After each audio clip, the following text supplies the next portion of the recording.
Welcome back. Our next guest is a native of Salt Lake, but now owns a tour company in Italy, is a writer for the Huffington Post, and has been featured on the Today Show. We are talking about Lisa Condi. Now, you also are the author of a memoir titled I Found Myself in Tuscany. But we need to rewind here. So what led you to take that big leap of faith? What was going on in your life? Well, I had been divorced for about 8 years, had recently broken up with a partner. He was supposed to be joining me on a cruise to Italy, Greece, and Turkey, which my daughter ended up going with me instead. Okay, well, that's probably really fun. As it wound down and I found myself standing outside waiting for the taxi, I decided I didn't want to go home. And of course, everybody loves being on vacation, but this was a different type of feeling. I just felt like something was calling me to Italy. Yeah, because generally it's good to go on vacation. It's good to get home. You know, really, it's usually both, but that wasn't the case. Okay, so you ended up staying. Well, I couldn't stay then. I came home and I gave myself 3 months to sell my business, my house, my car, and almost everything that I owned.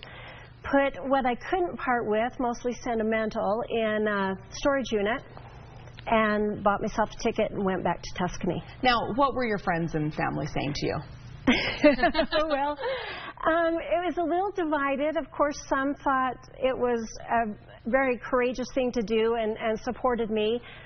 Some thought that I was going through midlife crisis, and the only people I really cared about were my children. Right. What did they say, and how old were they at the time? They were probably about 28, 32 at the time. They were grown. Yeah, so they weren't little kids. But, you know, still, it was important for me that they did support me, because I wouldn't be here for birthdays and I wouldn't be here for a lot of holidays and a lot of times when you just need your mom.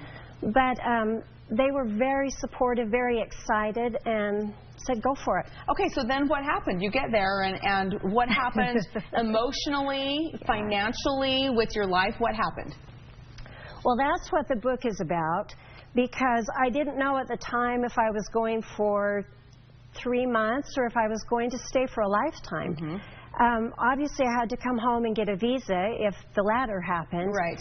But a lot of things, unexpected things happened, both good and bad, and that's when it dawned on me that maybe there was a story in all of this. I love it. You know, when you do something like this, I think you expect to learn certain things, and then there's always this area where you had no idea that you would learn this about yourself. Of course. Did you find that? Absolutely. I had never been particularly courageous, I don't think. I certainly and to had go never alone. Had you ever done something like that?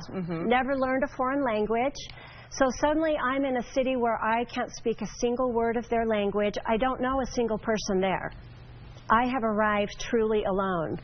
And I do remember when the landlord, when I had rented my apartment, the landlord welcomed me, took me through the apartment, and when he closed the door, I sat down on the bed and thought, I don't dare cry. If I start to cry, I won't ever quit. And I just picked myself up and walked out into my new city, and this is my new life. Been walking ever since. So when was this? That was 2012. And are you still there? I am. You're still living there? I am. So you're here for only for a few months. Yeah. Is it a forever thing? Are you going to stay there forever? You know, I don't really know the answer to that question, because I've just learned to be so present in finding my joy. Is that one thing you learned too? Without a doubt. And don't you think that we get caught up just in the stuff, and life isn't about stuff, it's about experiences? Well, and you truly said what my message is. I travel with 2 suitcases. It's all I own. I have traveled all over Europe. But primarily I've come to love the Italian people and the Italian way of life. And now I divide my time about half and half, because I have people I love here too. But it has been a journey to find my own joy. Well, it is a pleasure talking to you. Thank you The book so is much. I Found Myself in Tuscany. I'm sure Amazon and anywhere else where books are sold, right? Right. Thank you. Best of luck in the future. Check in with us, okay, from time to time.